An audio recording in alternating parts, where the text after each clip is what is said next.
Bienvenue à toutes et à tous sur la toute première édition de ce nouveau mois de décembre de Actu et Débat. Cette émission où nous avons coutume de décrypter l'actualité. L'exercice du jour se fera avec Jules Léandre Kéti et Nicolas Sokwetin, les deux partenaires du lundi sur Actu et Débat. Chers invités, bonsoir. Bonsoir Brice Bila Idjidji, bonsoir à tous. Bonsoir Brice Bila Idjidji, bonsoir à toutes et à tous. Bonsoir également à toute l'équipe qui m'accompagne, Patrice Bédia, Job Chikpe. Ce soir, nous nous intéresserons à la multiplication des rencontres ces derniers jours entre partis politiques de la mouvance. Est-ce des signes annonciateurs d'une coalition en vue des prochaines joutes électorales? Les bavures et brimades policières s'accroissent malgré le ton de l'autorité qui a monté ces derniers jours.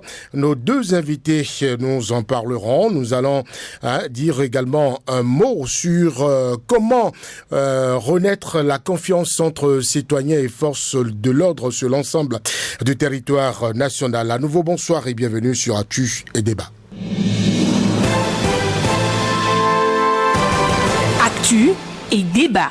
Une coalition des partis politiques de la mouvance présidentielle bientôt mise en place au Bénin, c'est une interrogation et on pourrait répondre à l'affirmative si on s'en tient à l'annonce faite par le parti Mouvement des élites engagées pour l'émancipation du Bénin, Mouel Bénin, dont le président multiplie ces derniers jours une tournée de prise de contact avec les différentes formations politiques soutenant les actions du gouvernement. Nicolas, ce sont des rencontres quand même qui marque une étape importante vers l'unité de la majorité présidentielle.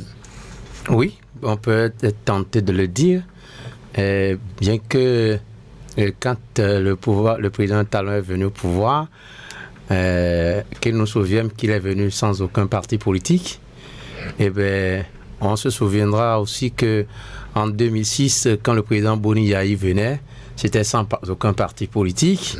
Et un peu plus en arrière, c'était Kérékou. Et c'est arrivé qu'on a entendu parler de UBF. C'était également Nicéphore de Donné-Soglo, non? C'était le cas. Après qu'on a entendu BR, c'est après qu'on a entendu parler de FCBE. Et ce qui ressortait de l'inédit, c'était qu'au niveau du président Patrice Talon, on n'avait pas eu une seule force politique qui soit désormais de la mouvance présidentielle qu'on connaissait de ses prédécesseurs, comme c'était le cas de Yahi Boni, c'était le cas de Kérékou, c'était le cas de Soglo pour remonter un peu plus loin. Alors donc, si on juge en ce moment-là de s'unir pour davantage parler d'une même et une seule voix, je pense que c'est l'idéal qu'on aurait souhaité depuis très longtemps. Maintenant, la grosse interrogation, c'est pourquoi maintenant? C'est la question. Parce que moi, je pense que tout le premier quinquennat avait été fait dans ce mini-mélo. Et le deuxième quinquennat qui tire vers sa fin. Et que c'est maintenant, on trouve qu'il faut s'unir. Moi, je me demande pour quel objectif, pour quel résultat. Sincèrement parlant, je m'inquiète. Et on pourrait donc trouver des chutes. Des objectifs qui, ma foi, ne seront pas ce qui arrangerait l'un ou l'autre des partis qui se mettront ensemble. En tout cas, pas forcément, ma foi.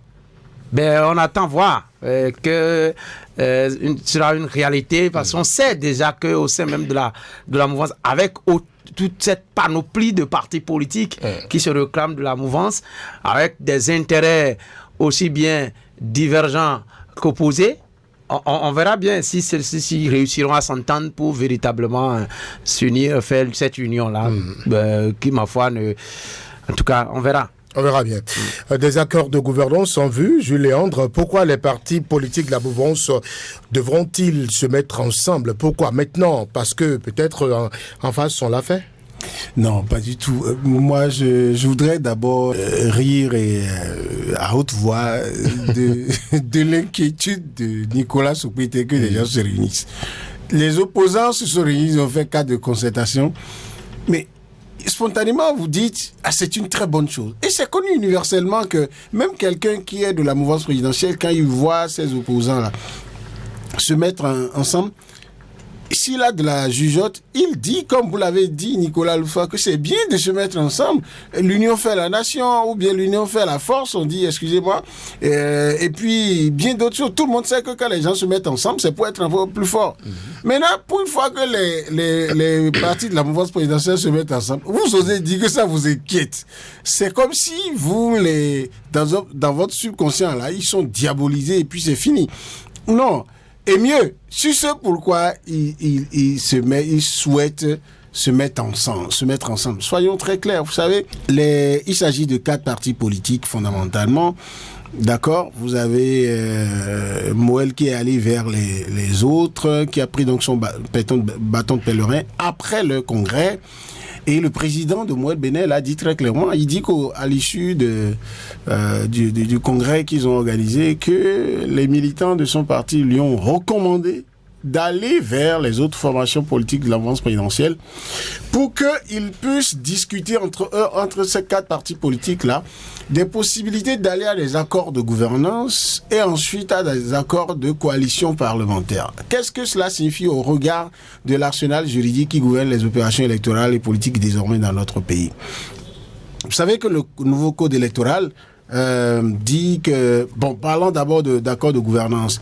Nous, en 2026, on va avoir des élections présidentielles et les autres élections également. Pour les élections présidentielles, est-ce que c'est un péché que les partis de la mouvance présidentielle se concertent pour dire comment nous nous organisons dans la majorité présidentielle pour que, à cette échéance-là, nous donnons toutes les chances que notre ou nos candidats qu'on va avoir puissent donc être en pole position, puissent gagner. L'objectif final, ils ont été très clairs là-dessus, en rencontrant les autres formations politiques, en rencontrant Renaissance nationale, en rencontrant UP Le Renouveau, et puis ils ont prévu rencontrer Bloc républicain également. Ils ont été très clairs. Comment faire qu'autour du chef de l'État, autour donc du candidat ou des candidats qui seront désignés au sein de la formation de la majorité présidentielle, on se mettra ensemble la victoire pour beaucoup de candidats, c'est ça? Non, attendez. Allez-y. Quand moi je me permets, vous savez, j'ai souvent dit quelque chose et je souhaite souvent qu'on me respecte ça. Moi, quand même en milieu partisan, je veux avoir la tête sur les épaules et ne pas perdre toute la technicité qui peut caractériser mes analyses.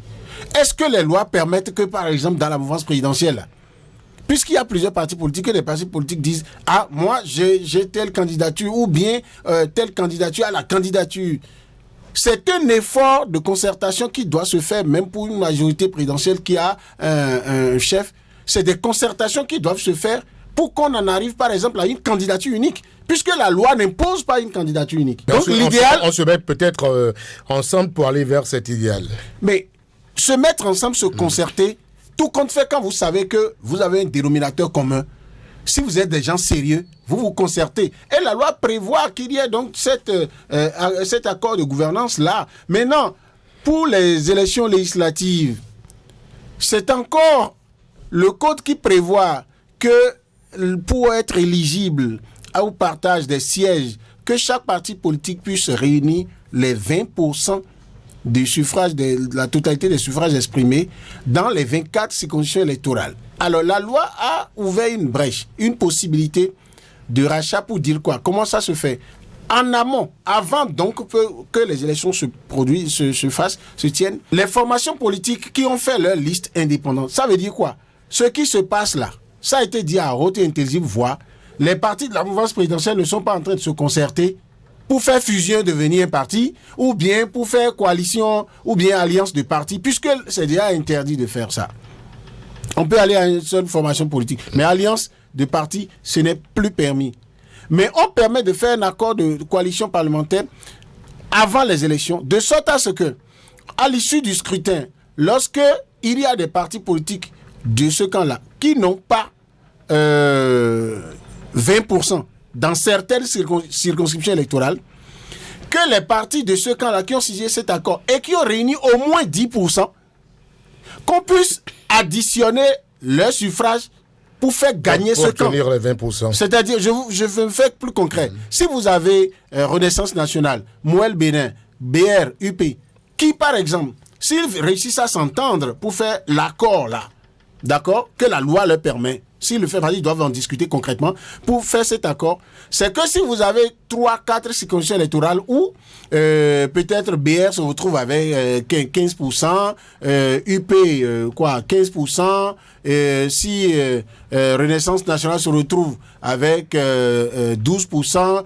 Moël Bénin aussi avec 12%, vous voyez que chacun de ces partis politiques court le risque en ce moment, s'ils ne font pas un accord du genre de coalition parlementaire que la loi permet, c'est qu'à cause de ces 3 circonscriptions électorales-là, tous ces partis-là vont perdre tous les sièges qu'ils ont levés dans les 21 circonscriptions électorales ailleurs. Parce qu'ailleurs, ils ont pu avoir les 20%. Mais s'ils font cet accord, c'est que grâce à cet accord, on va maintenant voir ceux qui ont signé cet accord-là. Quand vous prenez ces 3 circonscriptions électorales, on va prendre les voix de UP, mettre ensemble avec BR, mettre ensemble avec Renaissance nationale, Bloc et Moël Bénin. Et le camp, la présidentielle va lever les sièges, va donc être majoritaire et prendre les sièges, quitte à ce qu'on regarde après les pourcentages obtenus pour que les sièges soient occupés. C'est la loi qui le dit. Mais pour que les gens passent cet accord-là, ce n'est pas parce que la loi le dit qu'on est obligé de le faire. Donc il faut bien que les gens se concertent, c'est pour ça. Il faut se concerter, il faut négocier. C'est ce que Moël allait dire à Renaissance nationale, c'est ce que Moël a dit à UP le Renouveau, c'est ce que Moël s'en va dire à Bloc républicain pour dire, bon, moi je trouve qu'il vaut mieux qu'on passe cet accord-là. Et cet accord peut se faire également entre les formations politiques de l'opposition. Pour que s'il n'y a pas 20% pour certains partis politiques, mais s'ils ont au moins 10%, on puisse additionner. Mais c'est que l'accord doit être signé en amont. Voilà, donc c'est ce qui se passe. Et de ce point de vue, moi, je ne trouve rien de mauvais en cela. C'est comme si vous reprochez à des gens, le seul fait qu'ils se mettent ensemble alors qu'ils sont dans le même camp, pour s'entendre, pour faire gagner pour les élections présidentielles leur camp, d'accord? Parce que même si le président Patrice Talon va quitter le pouvoir parce qu'il a fini son second mandat constitutionnel. Mais la majorité présidentielle, c'est légitime, n'a pas envie de quitter le pouvoir. C'est qu'il faut que le candidat gagne. C'est de la même manière que les opposants se mettent ensemble pour que, au finish, pourquoi vous les voyez courir partout pour dire qu'on n'a qu'à auditer fichier électoral, et il faut revoir code électoral. Pourquoi ils vont, au lieu que chacun aille avec ses forces, pourquoi ils ont trouvé nécessaire de faire cadre de concertation? Eux, ils ont fait un cadre même informel, mais la loi ne peut pas interdire ça, que les gens se finissent. Peut-être qu'ils iront à un accord. Oui, voilà. Et la Peut-être loi... que la mouvance va leur forcer la main. Non, la mouvance n'a pas à aller leur dire ce qu'ils doivent faire. Non, ou leur montrer le bel exemple. Très bien. Alors, mais s'étonner, s'inquiéter que les gens se mettent ensemble pour réfléchir à leurs intérêts communs. Ça vous surprend? Mais ça me surprend parce Nicolas, il y a quand même quelque chose inquiétude dissipée, et ils se sont mis ensemble pour optimiser les chances de succès, a dit Jules Léandre. Je reprends ma logique. Je dis, en prenant la parole, je suis reparti complètement en arrière pour signaler un certain nombre de logiques auxquelles on assiste. Oui, le contexte n'est pas le même. Vous avez parlé de UBF. Vous avez pas dit. On va l'écouter. Le code électoral n'était pas le même. On a dit que c'était la période des alliances. On va l'écouter. Depuis 2016, où le président Talon est venu au pouvoir, on s'attendait, puisque lui-même, dans les réformes du système partisan, ce qui était fondamental, c'est aller au grand regroupement. C'est aller aux grands partis politiques, qui, au bout du rouleau, seront ceux qui désigneront celui qui sera élu président de la République. Puisque l'anomalie a été que, depuis fort longtemps... Il y a une kyrielle de partis politiques. Il y a une kyrielle de partis politiques et aucun de ces partis politiques n'avait réussi à hisser quelqu'un à la magistrature suprême. C'était ça le problème.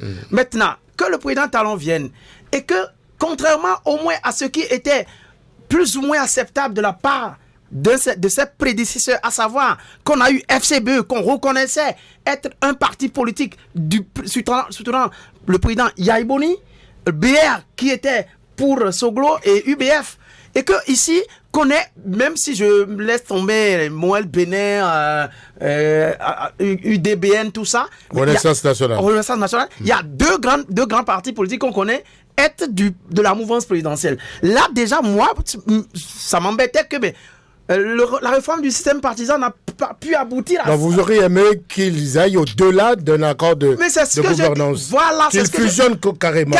Qu'ils laissent leur identité. Le problème, c'est que tout de suite, la question que beaucoup de gens comme moi se posent, c'est à quel parti politique appartient mon président de la République? C'est la question à laquelle on se pose. La question qu'on se pose. Mais là, moi, j'observe que vous donnez le pouvoir de changer le sujet de l'émission. C'est-à-dire que c'est pas de ça qu'on est en train de parler. S'il vous plaît, si vous me laissez aller au bout. Allez-y rapidement. Je dis alors, Nicolas. si on a tenté maintenant, si on a trouvé maintenant d'aller à un accord de gouvernance, je me dis que quel est l'objectif? Comme il l'expliquait, trouver un candidat que nous soutenons ensemble pour le faire gagner en 2026, et trouver l'accord de gouvernance qui permettra de lever des sièges à l'Assemblée nationale.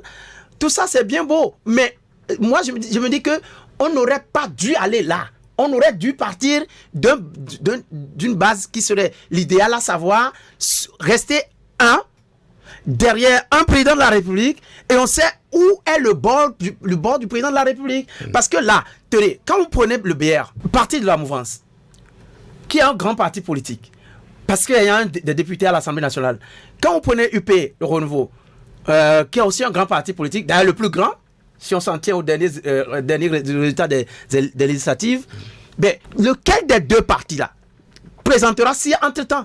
Bon, c'est vrai que c'est désormais fini pour le président Talon.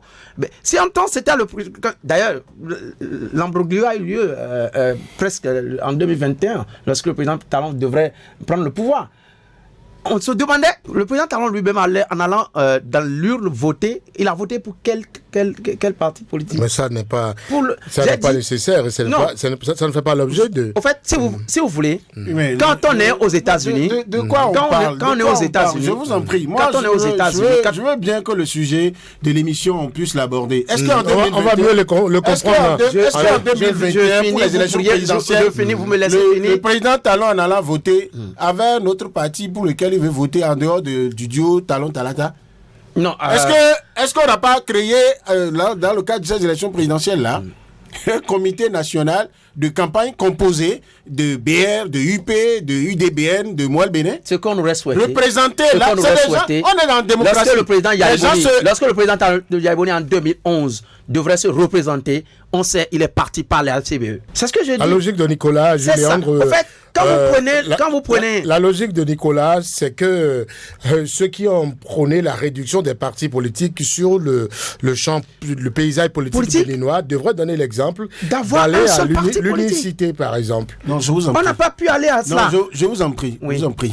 Moi, je vais être légaliste. Et c'est dangereux, et je le dis très frontalement, c'est dangereux de se montrer tantôt accro des libertés, accro de la démocratie, et au même moment, de mettre de côté ce que la loi dit, en un tenté, pour mettre ses désirs à soi au-dessus de la loi. Je vous en prie, pendant que la réforme du système partisan s'amorçait, moi j'ai eu la chance d'être commis par un mouvement politique créé par quelqu'un qui est aujourd'hui membre du gouvernement, il est ministre depuis que le président Talon est là, qui me sollicite par le biais de quelqu'un pour de venir parler, d'expliquer aux membres de son mouvement la décision, les éclairer pour qu'ils prennent la décision d'aller dans telle ou telle formation politique. Et dans le cadre de cette communication-là, je me suis amusé à compter le nombre de partis politiques dont le Bénin regorgeait en ce moment. J'étais sûr de n'avoir pas fini de compter lorsque j'étais à plus de 280 quelqu'un.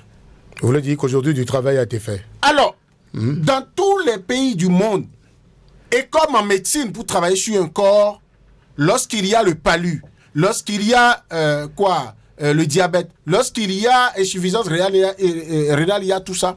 Si vous cherchez à mettre une thérapie de choc qui arrête tout ici et maintenant, vous allez tuer ce corps. Il faut aller si des gens ont pu travailler jusqu'à ce qu'aujourd'hui vous avez une mouvance présidentielle où vous avez 4 formations politiques, 4 qui s'affichent. Et vous voyez dans leur comportement, ils font entre eux-mêmes le débat de comment on fait pour s'entendre, pour que peut-être progressivement, on en arrive à 2 au maximum, ou qu'on en arrive à 1.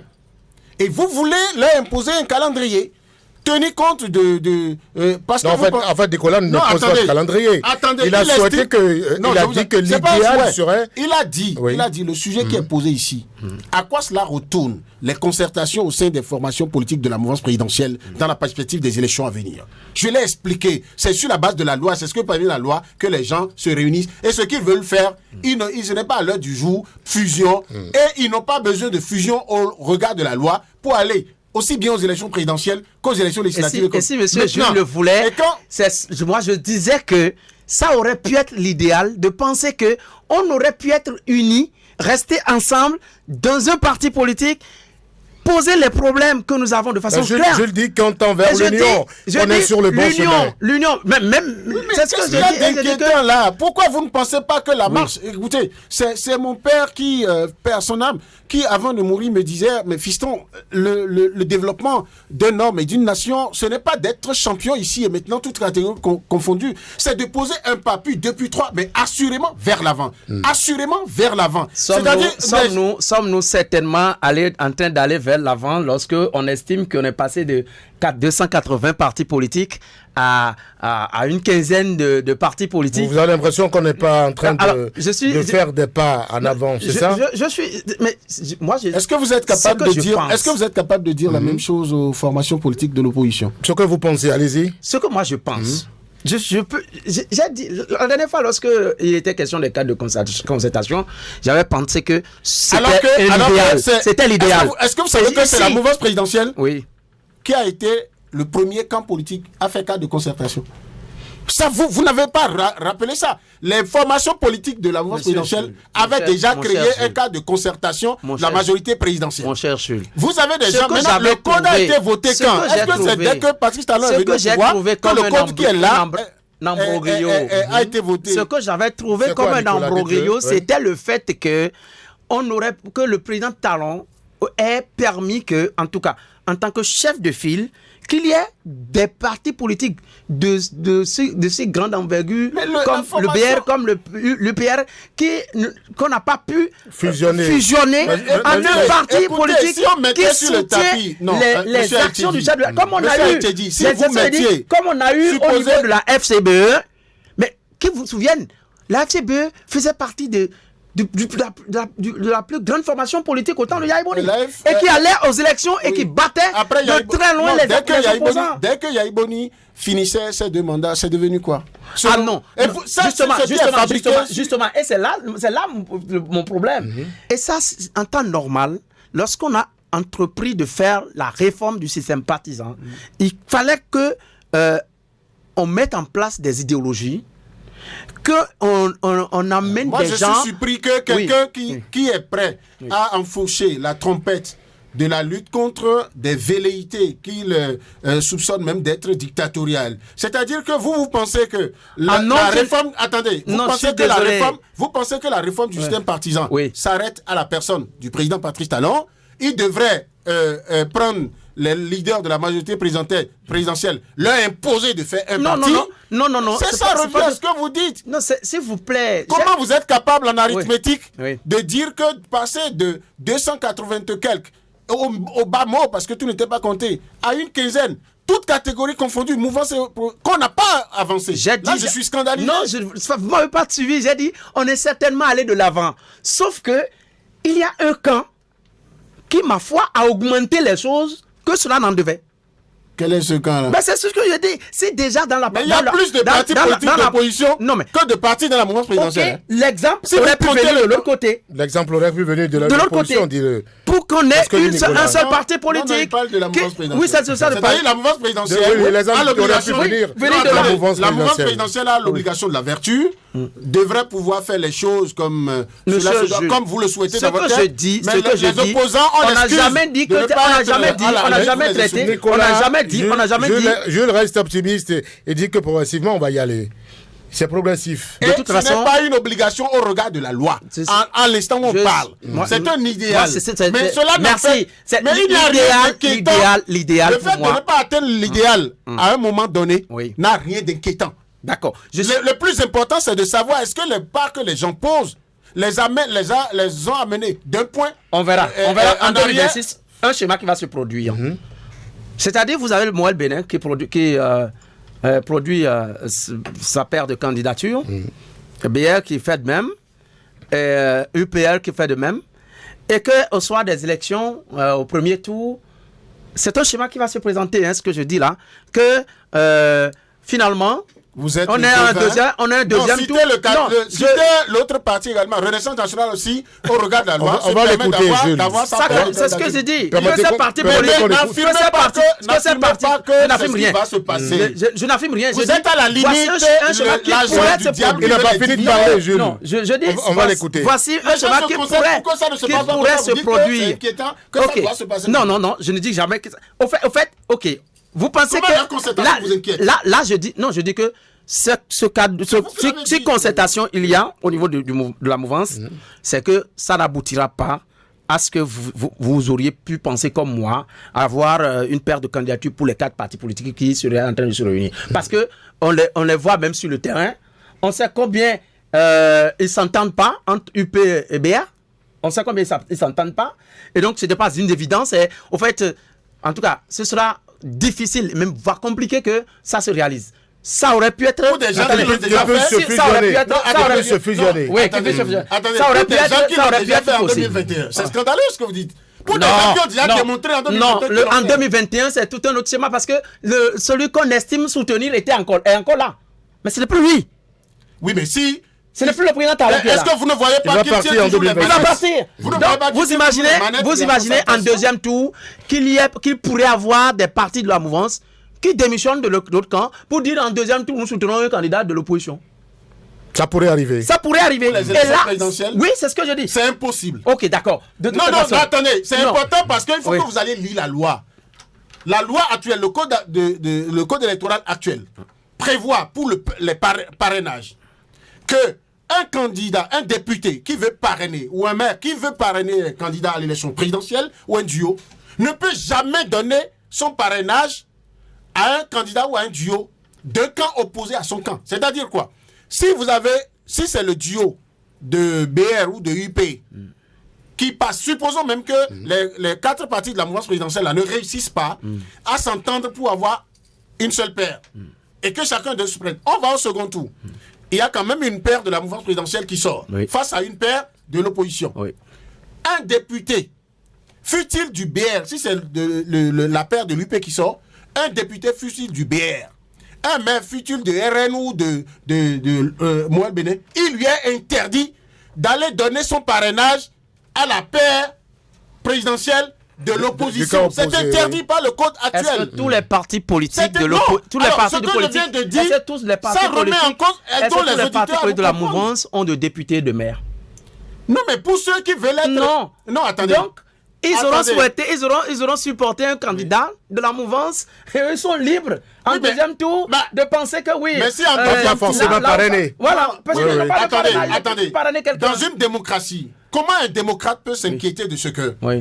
Lorsque il y a une élection présidentielle, on fait le premier tour, le second tour, les débats se font, les tractations se font, les gens se respectent, discutent des conditionnalités pour continuer à être ensemble. Comment ça vous trouvez inquiétant que quelqu'un ou un groupe dise mais le duo qui est en pole position dans notre camp ne nous plaît plus. Nous allons battre campagne pour un autre duo. La seule chose qui peut arriver là, ce pour qui c'est grave, c'est la question de morale qui va se poser pour ce groupe-là. Mais c'est ce que nous disons. Oui, mais comment dans une société Pour moi, si les choses avaient été faites de sorte que on s'unit derrière un candidat que nous portons avec toute notre force aux élections, on aurait gagné la bataille de ce que le président Talon avait porté comme réforme. Vision pour la réforme judiciaire partisan. On a bouclé, s'il vous plaît, on a boucllé une demi-heure sur le sujet. On va passer à un autre sujet, s'il vous plaît. C'est vrai qu'on n'a pas épuisé toutes les facettes de ce sujet-là. On va y revenir. D'éplucher ou de passer toutes les facettes de la question. Maintenant, il y a épuisé une demi-heure. Oui, mais je tiens en 30 secondes à dire quelque chose. Je ne veux pas être comptable d'une opération où des gens parlent à haute voix, en français facile, et nous nous rassemblons dans ce studio pour ne pas tout au moins tenir compte de ce qu'ils ont dit publiquement. C'est pourquoi Moël Béné est allé voir UP, a vu RN, veut voir BR. C'est pour qu'ils travaillent, se réunissent pour travailler jusqu'à s'entendre pour finalement avoir un duo unique. Mais vous souhaitez... Une union qui aurait pu être depuis. C'est ce que je dis, tout. Tout ça, tout simplement. Mais en quoi c'est scandaleux? Les non, gens veulent s'entendre. Pour moi, il y a eu un embroglio qu'on a commis en faisant ça. C'est tout. En politique, et ça, la réforme du système partisan aurait eu sa réussite si cette union avait eu lieu un peu plus tôt. Donc, si la réforme du système partisan veut, tel que vous dites, imposer ça, ce n'est pas de l'imposition. C'est une question d'idéal, c'est une question d'idéologie que nous soutenons. Oui, mais... C'est de ce que je parle, ça. S'il vous plaît. Pour rester dans la vision de la réforme. Voilà, d'accord. C'est ça. On va finir sur le sujet. On a passé plus d'une demi-heure sur ce sujet-là. Non, moi je suis très gêné. Jules parce Nicolas. Que là, on peut pas aller de coq à l'âne. Merci Jules. Merci beaucoup. On parle à présent des cas de bavure policière au Bénin qui sont devenus un sujet d'inquiétude majeure. Le cas récent d'un jeune homme à Parakou n'a pas fini d'agiter l'opinion publique quand survint le week-end écoulé une fusillade à bout portant d'un autre civil, cette fois-ci par des douaniers. Ces incidents tragiques où des civils sont grièvement blessés ou perdent la vie soulèvent des interrogations sur les causes profondes de ces dérives au sein des forces de l'ordre, censées garantir la sécurité et maintenir l'ordre et les relations qu'ils devraient avoir entre forces de l'ordre et les citoyens pour la coproduction de la sécurité. C'est vrai, Jules, la majorité des forces de l'ordre, connaissons-le, exercent le métier avec éthique et respect de la déontologie et des règles républicaines. Mais au regard de ce qui se passe, on est tenté de dire qu'il y a rupture de confiance. Je ne veux pas oser dire qu'il y a rupture de confiance parce que ce serait une manière d'être pessimiste quant à la possibilité qui existe encore pour rattraper ce qui peut encore l'être, pour que les différentes personnes ou camps impliqués dans la coproduction de la sécurité puissent donc se rattraper. Mais je suis d'accord avec vous que la confiance a pris un coup, un sacré coup à la limite, parce que je ne veux pas je ne veux ni remettre en cause le professionnalisme des forces de défense et de sécurité, ni la volonté des populations de coopérer. Parce que l'agent de sécurité ou le policier, le militaire ou le douanier qui est porteur d'une arme, il a été formé pour n'en user que vraiment dans les cas extrêmes où il n'a pas une autre solution. Des cas de force majeure. Voilà, cas de force majeure. Et il a été formé également pour respecter l'intégrité physique de la personne. Tant que c'est possible de mettre hors d'état de nuire quelqu'un qui est en infraction ou qui veut faire de la résistance, il faut le faire et ramener celui-là sain et sauf. C'est dans les cas extrêmes que ça arrive. Malheureusement, dès que les différentes parties ne se font pas confiance, vous voyez, il y a toujours de part et d'autre un geste de trop. Vous imaginez qu'un policier veuille vous interpeller. Mais si vous-même d'avance, vous regardez le policier comme votre ennemi, si vous le regardez comme quelqu'un qui est contre vos intérêts, qui n'est là que pour vous braquer à la limite, c'est-à-dire que si le citoyen regarde le policier, le douanier, comme celui qui est contre lui et qui veut attenter à sa vie, et que le citoyen lui-même oublie que le policier est porteur ou est investi d'un pouvoir qui fait que quand il lui demande de s'arrêter, par exemple, quand moi je suis dans une voiture, si c'est un taxi, lorsqu'un policier lui fait la main pour l'arrêter, si le conducteur du taxi refuse de s'arrêter, et souvent c'est accompagné de commentaires, c'est quoi, foutez-moi le camp, c'est pas vous qui m'avez acheté ma voiture. Moi, à quelques mètres, je m'impose de dire au taximan là que j'ai envie excusez-moi de parler vulgairement, de faire pipi, il s'arrête. Je m'arrange pour faire signe aux forces de l'ordre pour qu'on vienne l'arrêter. Je me l'impose, même si je suis pressé. Parce que dès que vous n'avez pas fait ça, qu'est-ce qui se passe? Quand vous continuez, vous ne savez pas si le policier qui est sur cette voie-là a reçu des informations qu'il y a eu un crime quelque part et qu'il faut contrôler. Peut-être on lui a donné des indications liées à une voiture qui ressemble à la voiture dans laquelle vous êtes. Et lui, quand il arrête la voiture et vous donne des instructions et que vous n'obtempérez pas, il vous suit et que vous faites la visite, et de la vitesse, il peut faire des tirs de sommation.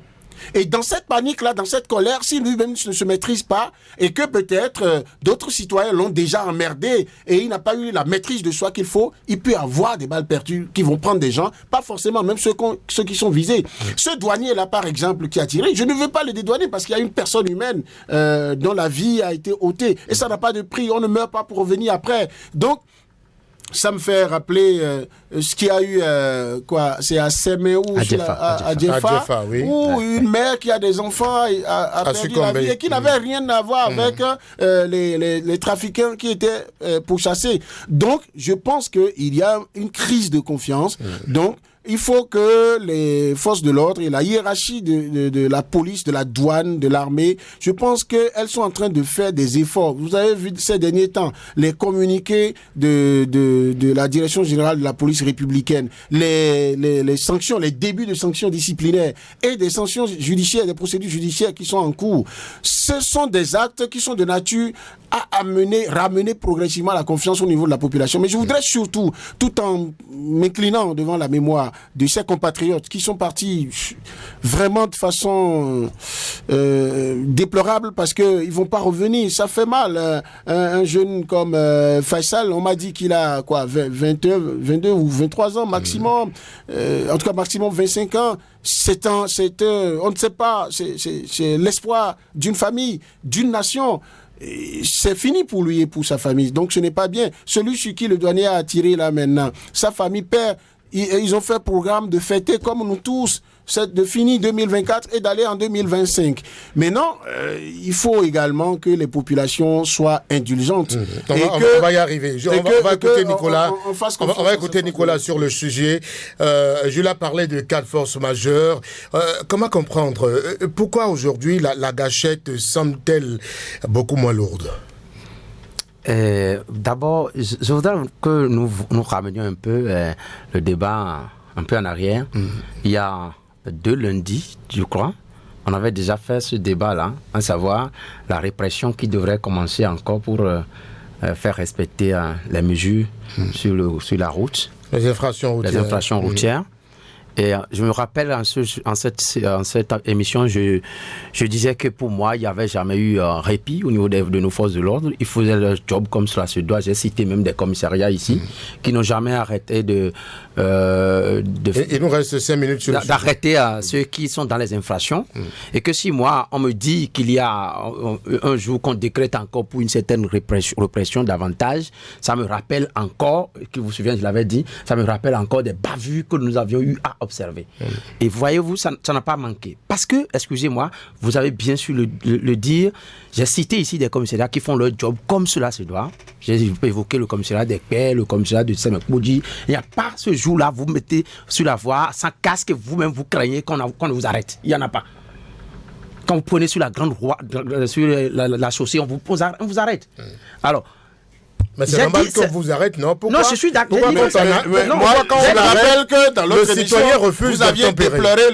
Pourquoi quand on arrête, le citoyen refuse d'obtempérer? Non, c'est ce que je suis tenté de vous expliquer. Pourquoi de ce côté-là, par exemple, puisqu'on n'a pas baissé les bras, écoutez, la répétition, elle est pédagogique.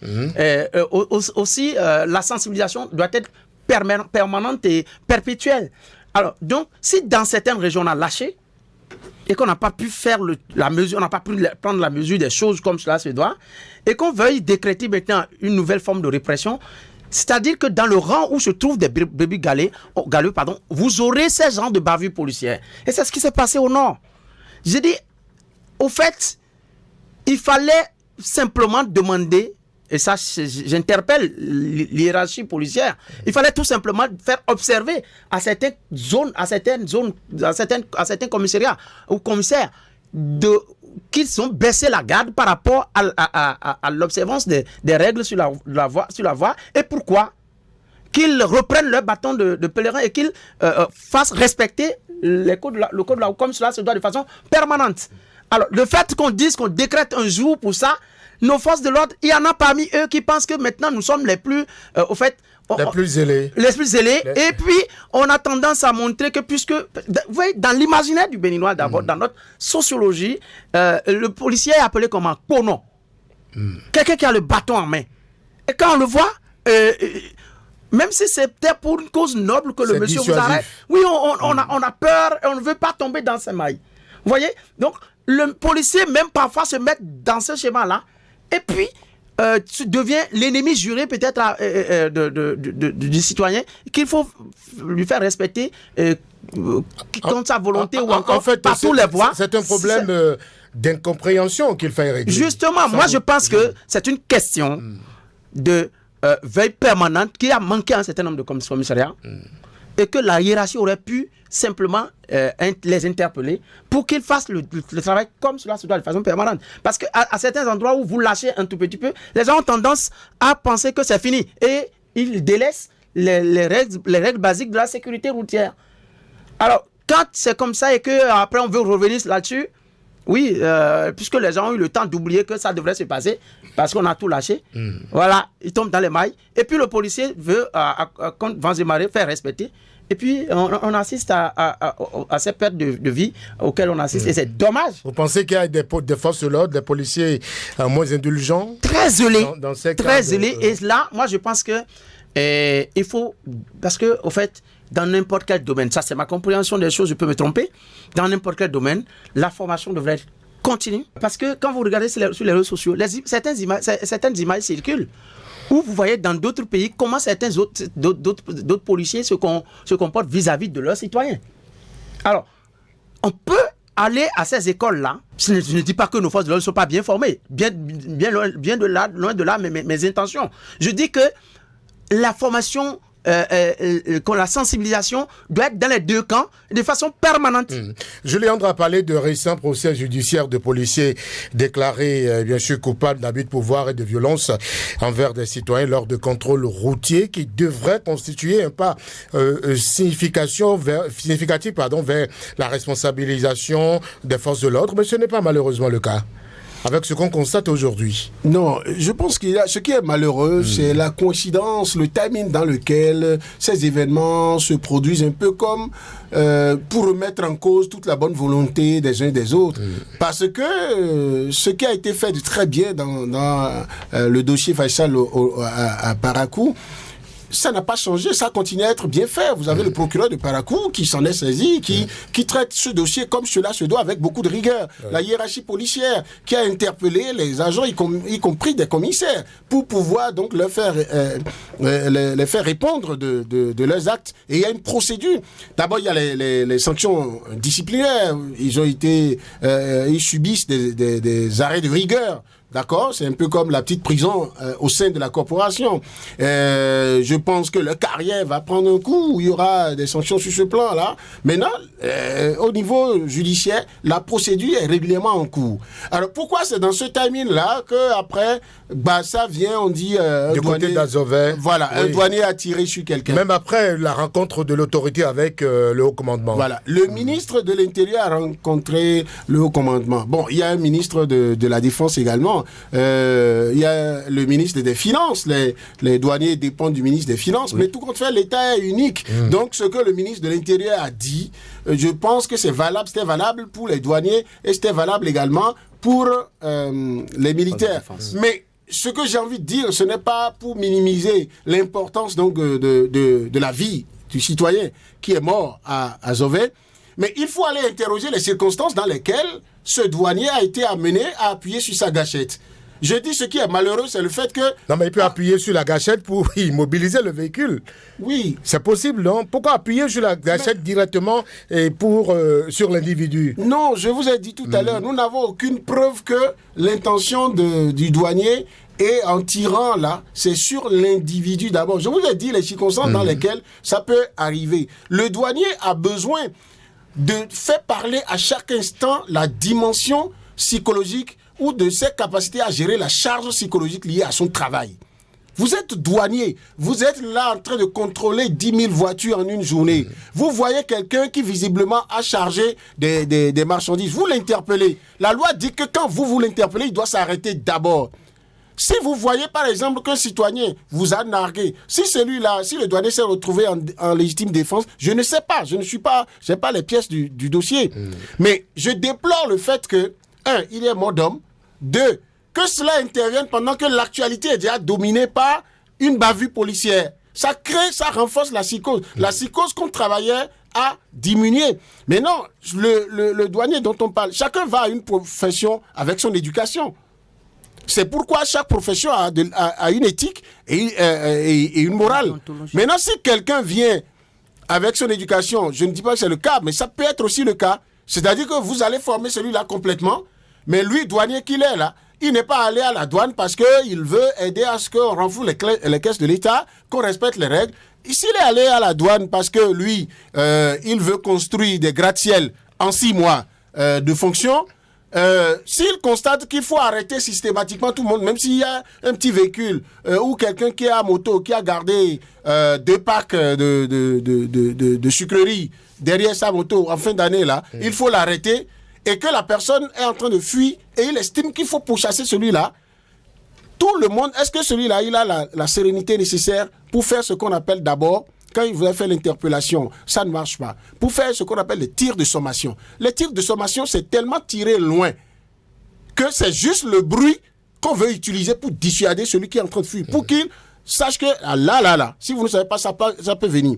Mais pour ce que j'en sais, même si on veut viser, on veut immobiliser celui qui est en train de fuir, mais on peut aller jusqu'à tirer sur les pneus de l'engin. Pour immobiliser. Et normalement, un douanier bien formé, il fait les mêmes exercices de tir en principe que les autres forces de défense et de sécurité. Que faut-il faire? Ça veut dire que la précision... On va boucler sur le sujet. Que faut-il faire aujourd'hui pour que la confiance revienne entre forces de l'ordre et citoyens? Non, ce qu'il faut faire, c'est que et autorités et forces de l'ordre en tenue, d'accord, et les leaders d'opinion et les autorités civiles se mettent ensemble et montrent des images où ils sont ensemble pour en train de sensibiliser, renforcer la sensibilisation. C'est-à-dire que ce que le ministre de l'Intérieur a dit, j'étais un peu mitigé là-dessus. J'étais content qu'il ait dit, mais on va sanctionner désormais à partir d'aujourd'hui. Mais la phrase, tout agent tout policier ou toute force de l'ordre qui se comporte mal envers un citoyen honnête, et ils savent vivre vers c'est radiation. Très bien. Si le citoyen... Vous avez épuisé les 30 secondes. L'honnêteté du citoyen, là, comment on évalue ça sur la voie? D'accord? Et le citoyen, l'agent de sécurité, le policier, le douanier, le militaire, lui se retrouve-t-il dans l'entièreté des conditions, d'accord, matérielles, psychologiques, même morales, pour que lui puisse avoir toute sa faculté pour agir? Un douanier que je trouve, par exemple, sur une moto, conduite par quelqu'un qui n'est pas de la douane, qui n'est pas agent de sécurité, pour pourchasser quelqu'un, il y a déjà problème. Parce que quand vous êtes formé policier, douanier, militaire, la manière dont vous prenez votre permis, la manière dont vous conduisez, dans des conditions les plus difficiles, c'est pas la même chose que vous, civils, on vous apprend à conduire. Pour récapituler, qu'est-ce qu'il faut faire pour que la confiance revienne? Que les forces de l'ordre se disent vraiment, si quelqu'un est en train de fuir là, s'il a déjà pris une bonne distance, si ce n'est que lui là qui va fuir, on n'a pas le laisser franchement, partir. parce que la vie humaine là, quand il va mourir, on peut encore vous faites marrer Job Tikpé, le cadre. Non, mais parce que le caméraman. Je suis très légaliste, j'aime qu'on respecte les lois. Je n'aime pas qu'on embête les forces de l'ordre. Moi qui suis ici, je suis quelque part, il m'est arrivé une fois à Tokpa d'être dans la nuit à 4h du matin. Les policiers qui viennent garer en fureur, tout le monde fuit, je suis debout tranquille. Et je trouve un policier dans le contingent pour me dire, mais vous n'avez pas peur. Je dis, mais chef, je suis déçu. C'est quand vous arrivez que moi, je me sens plus en sécurité parce que j'étais entouré de pickpockets. Ça veut dire que le policier qui m'a parlé là, malheureusement, malgré son niveau, pensait que sa présence devrait faire fuir tout le monde. C'est ça. Donc quand j'ai commencé à échanger avec eux, après un temps, quand ils ont su qui je suis, un autre m'a dit, mais tu aurais pu nous dire qui tu es. J'ai dit, je suis doublement déçu. Parce que tout le monde ne peut pas être qui je suis et tout le monde ne peut pas avoir des parents qui sont ici. Mais après ils se sont excusés, on a discuté, ils ont compris. Ça veut dire quoi? Moi, citoyen simple, j'ai eu la possibilité, le privilège de les sensibiliser aussi. C'est des êtres humains. Et pas fini, vous savez ce que j'ai fait? J'allais à Godomé, j'ai obligé la police là à me prendre dans sa voiture pour aller me déposer, ne serait-ce que... Et ils l'ont fait. Ils l'ont fait. D'accord. Parce que j'ai dit, si vous me laissez, je suis en sécurité, insécurité et je vais porter plainte contre Nicolas, que faut-il faire pour que la confiance revienne entre forces de l'ordre et citoyens? Pour moi, déjà, il faut commencer déjà par sensibiliser parce que on va y aller rapidement. L'un des objectifs du président Talon, lorsqu'il venait au pouvoir aussi, il a dit, c'est de faire en sorte, en termes de réforme au niveau de la police, de faire en sorte que la police soit en collaboration avec les citoyens pour notre propre sécurité, que la police ne soit pas vue, le policier ne soit pas vu comme étant l'ennemi, mais comme étant celui qui est là pour le protéger. Mais il se fait qu'avec les derniers événements, ce n'est pas le cas. Et donc, le ministre, les différents ministres au niveau des différentes forces de sécurité doivent faire en sorte que cette confiance-là naisse par des postes de sensibilisation à travers les médias, associer les médias, faire en sorte que le citoyen ne puisse plus voir l'homme en tenue comme en adversaire. Et non pas aussi comme quelqu'un que lui, citoyen, il doit embêter. Vous avez des citoyens qui vous disent à des policiers ouvertement, vous là, on vient pour vous. Le ministre a déjà dit que si vous nous embêtez là, c'est radiation. C'est-à-dire que il faut éviter aussi que le policier, le douanier, le militaire, lui aussi, son autorité soit coulée. C'est un juste milieu qu'il faut savoir. Donc il y a un gros travail à faire. On est en train de bouffer la dernière minute de Actu et Débat. On va poursuivre dans les échanges. On en a juste pour 2 minutes.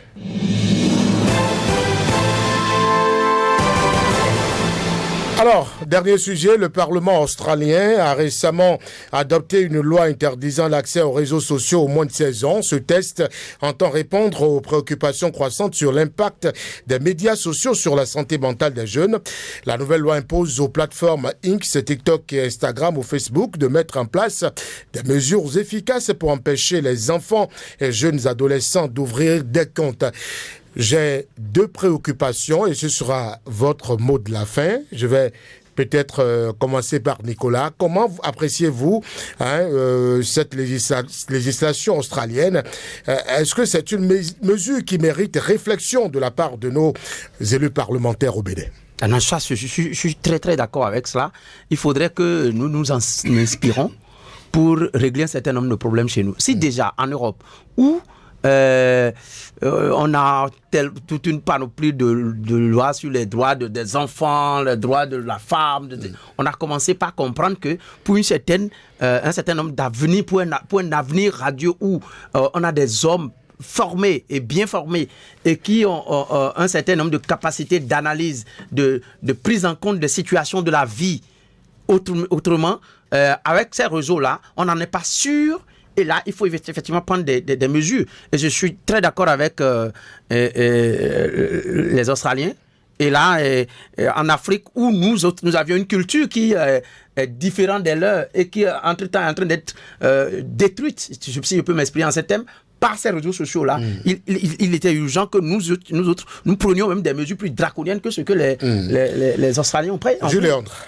Non, moi je veux demander une seule chose, que je ne sais pas quand est-ce que les députés béninois vont faire encore une session, qu'ils inscrivent, c'est mon plaidoyer, qu'ils inscrivent en lettres d'or et en pole position la réflexion, la production d'une loi sur ce plan. C'est même bêtement que je dis quoi. Il faut l'imposer systématiquement. Il y a un danger qui se joue. Ouais. Vous voyez aujourd'hui l'histoire de monétisation des comptes là. Vous avez sur les réseaux sociaux, comment ils font avec l'Afrique? C'est-à-dire que vous faites n'importe quoi. Si c'est vous déshabillez sur les réseaux sociaux, qui fait que beaucoup de gens viennent cliquer sur votre compte là. On ne veut pas savoir l'avis de ceux qui viennent. Ils peuvent être des millions à venir dire ce que vous faites est mauvais. Ils pensent que c'est mauvais. Mais on ne compte pas leur avis. On compte le nombre de personnes venues. Et quand c'est beaucoup, on vous donne de l'argent. On est en train de fabriquer un monde de promotion des contre-valeurs, tout simplement. Donc, il faut systématiquement bloquer. Et ça, si les députés béninois, ils veulent encore qu'on les prenne au sérieux, il faut qu'ils le fassent. Que, donc, très tôt. 16 ans, là, c'est vraiment gentil. On bloque et avant 16 ans, vous ne pouvez pas ouvrir un compte. Et on trouve un moyen pour identifier que vous avez vraiment 16 ans. Parce qu'en Afrique, et regardez... On peut mentir sur l'âge. Il doit y avoir une méthode pour pouvoir identifier ça. On peut demander des pièces qu'on scanne, des trucs comme ça. Si exceptionnellement quelqu'un a... même quand on prend votre image aujourd'hui, la technologie permet de vous situer un peu. Et si on en doute, on vous traîne, on demande des pièces pour pouvoir le faire. Il faut le faire, il faut aller à 17 ans. Merci. Fin du actuel débat de ce lundi. Merci à nos invités, Julien Nkiti et Nicolas Soukouité. Merci pour la disponibilité toutes les fois renouvelée. Merci également à l'équipe technique qui m'a accompagné ce lundi. Merci à la participation active de Hakim Lamidi. Merci également à moi-même, Brice Bilaïtiji. Pourquoi pas, on se retrouve jeudi prochain.